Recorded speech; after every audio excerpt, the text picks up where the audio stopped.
Hello everyone, welcome back to my channel. आज हम last chapter के क्वेश्चंस डिस्कस करेंगे मेजरमेंट ऑफ टाइम के, दैट इज़ 20th चैप्टर। इस चैप्टर में हम करेंगे कि एक ऐसा कैलेंडर था जो कभी एग्जिस्टेंस में ही नहीं आया। अगर आप चैनल पे नए हैं then please subscribe the channel, like and share also. इसके अलावा जितने भी आपकी इससे पहले वाली वीडियोज़ हैं वो आप विज़िट कर सकते हैं, डिस्क्रिप्शन बॉक्स में लिंक गिवन है वहाँ से। इसके अलावा आप प्लेलिस्ट में जाके भी आपको सेपरेट प्लेलिस्ट मिल जाएंगी मेरे चैनल पे। और जो आपका सीनियर और जो जूनियर ग्रुप है वो मैंने मेंशन कर रखा है ताकि आप पजल ना हो। अगर आपको कोई भी डाउट है तो आप टेलीग्राम चैनल पे पूछ सकते हैं या फिर कमेंट सेक्शन में पूछ सकते हैं। चलो स्टार्ट करते हैं हमारे क्वेश्चंस। क्वेश्चन फर्स्ट है, name the calendar that never came into existence. तो वो कौन सा कैलेंडर था जो कभी एग्जिस्टेंस में ही नहीं आया? उसका नाम था यूनिवर्सल कैलेंडर। ठीक है। नेक्स्ट क्वेश्चन है हमारा, the universal calendar was created by which calendar association. एक वर्ल्ड कैलेंडर एसोसिएशन थी जिसने यूनिवर्सल कैलेंडर बनाया था। उसके लिए उन्होंने क्या किया था, एक कमेटी सेट की थी। ठीक है, जिसमें से हर कंट्री के एक एक मेंबर को बुलाया गया था ताकि वो इस कैलेंडर के रिगार्डिंग कुछ सजेशंस दे सकें। इसके रिगार्डिंग सजेशन जो दी गई उस कैलेंडर में, उस मीटिंग में इंडिया के मेघनाथ शाह जी थे। आपको याद रखना है, मेघनाथ शाह। ठीक है, तो वो थे हमारे इस मीटिंग में। तो ये जो कैलेंडर था इसको एग्जिस्टेंस में आने से पहले ही ये चला गया था, क्योंकि जो मोस्ट ऑफ द कंट्रीज़ हैं वो इसके अप्रूवल नहीं मिल पाया था। इस कैलेंडर के कुछ पॉइंट्स थे जो उन्होंने रखे थे। उसमें से पहला पॉइंट ये था कि जो यूनिवर्सल कैलेंडर था, the year was divided into, कितने पार्ट्स में हमारे ईयर को डिवाइड किया गया था, दैट इज 4 पार्ट्स। हमारा जो ईयर था उसको 4 पार्ट्स में डिवाइड किया, दैट इज 3 मंथ्स।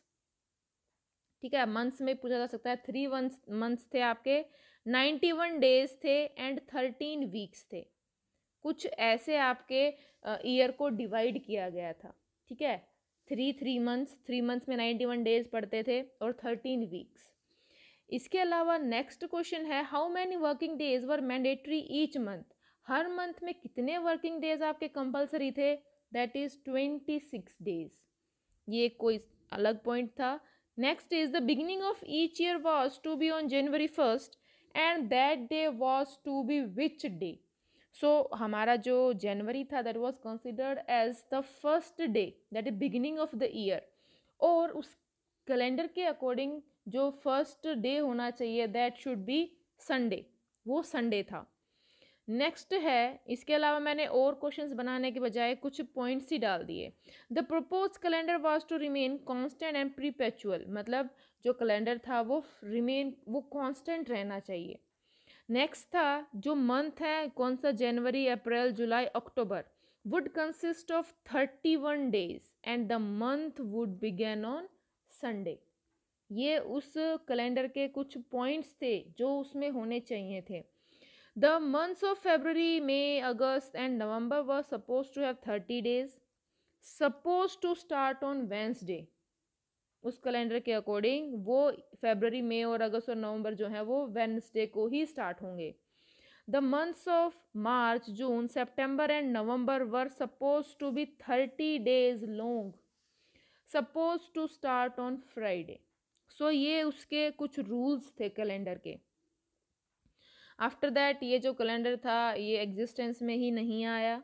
कुछ और चीज़ें मैंने डाली हैं जो आपको बेसिक पता होना चाहिए। एक पिको सेकेंड में कितनी सेकेंड्स होते हैं, दैट इज 10⁻⁻12। ये -12 है।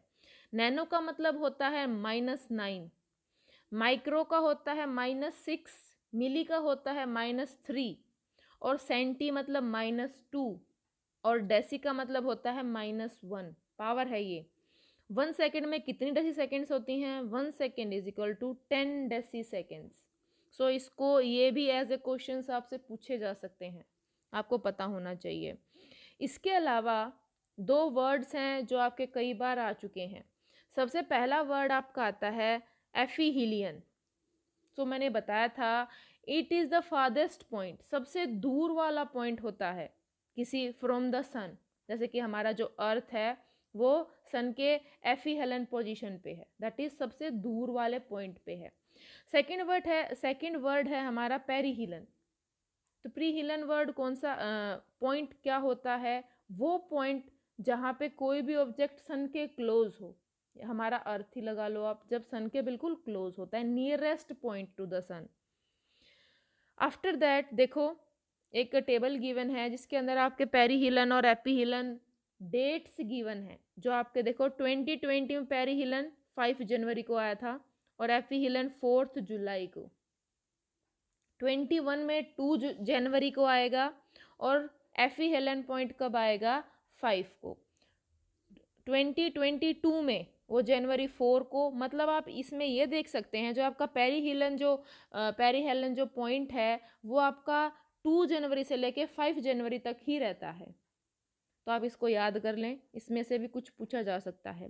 इसके अलावा जो एपीहिलन पॉइंट है वो आपका देखो 3 जुलाई से लेके 6 के बीच में रहता है। सो कोई 4 को आता है, कोई 5 को, कोई 6 को, कोई 3 को। सो ये आप मेमोराइज कर लें ताकि अगर कोई क्वेश्चन आए तो आप उसको इजीली अटेम्प्ट कर सकें।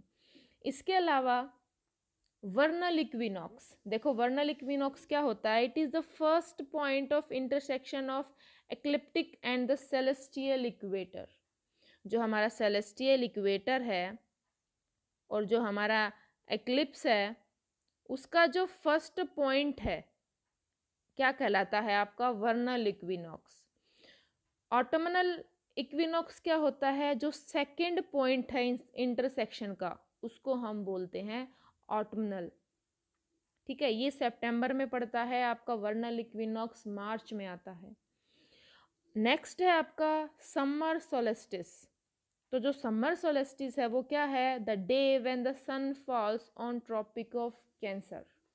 और विंटर सोलेस्टिस क्या है? The day when the sun falls on the tropic of Capricorn.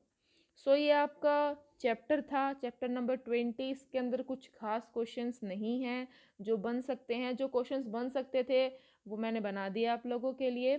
यहाँ पे आपका जो मेजरमेंट ऑफ टाइम है वो कंप्लीट हो गया। इसके बाद जो नेक्स्ट वीडियो आएगी उसके अंदर आपकी जो इंडियन कंट्रीब्यूशन टू साइंस है उसके आपके बिल्कुल फाइन पॉइंट्स पे जो क्वेश्चंस है मैं वो बनाऊंगी। एक तरह से आप मॉक सीरीज़ कह सकते हैं। सो हमारी जो मॉक सीरीज़ है वो स्टार्ट हो जाएगी कल से या फिर day after tomorrow. So thank you for watching students. Stay connected, stay tuned for more videos and updates. ज़्यादा से ज़्यादा शेयर करें और सब्सक्राइब करें।